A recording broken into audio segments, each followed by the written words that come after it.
Social मीडियावरती सध्या cockroach जनता पार्टीची जोरदार चर्चा सुरू आहे। सेक्युलर, सोशलिस्ट, डेमोक्रेटिक, लेझी असा इंटरेस्टिंग नारा या पक्षाकडून देण्यात आलाय।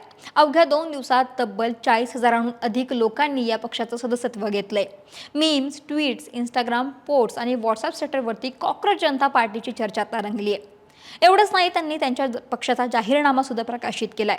पण हा कुठला अधिकृत राजकीय पक्ष नसून ही फक्त उपहासात्मक राजकीय चळवळ असल्याची ही माहिती आहे। तरुणांसाठी, तरुणांद्वारे आणि तरुणांचा राजकीय मंच असा त्यांनी वेबसाईटवरती म्हटलंय। सोशल मीडियावरती या चळवळीला मोठा प्रतिसाद मिळताना पाहायला मिळतोय।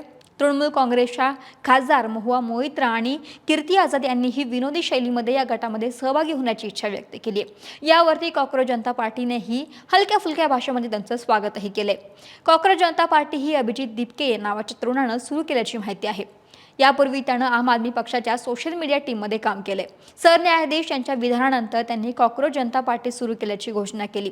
देशभरातील बेरोजगार तरुण हे झुरळाप्रमाणे आहेत असं सरन्यायाधीशांनी म्हटलं होतं। त्यावरती उपहासात्मक टीका म्हणून ही पार्टी सुरू करण्यात आली।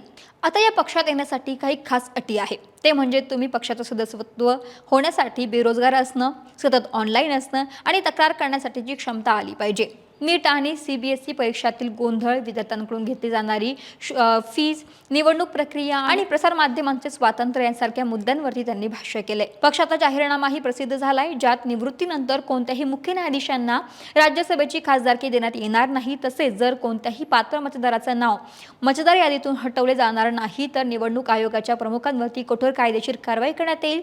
याशिवाय संसद आणि मंत्रिमंडळात महिलांना 50% आरक्षण देण्याचा प्रस्तावही या जाहीरनाम्यामध्ये समाविष्ट आहे। एवढंच नाही, माध्यमांचे स्वातंत्र्य अबाधित राहावे, कोणत्याही प्रकारचा दबाव आणि हस्तक्षेप होऊ नये अशी ही ठाम भूमिका मांडण्यात आलेली आहे।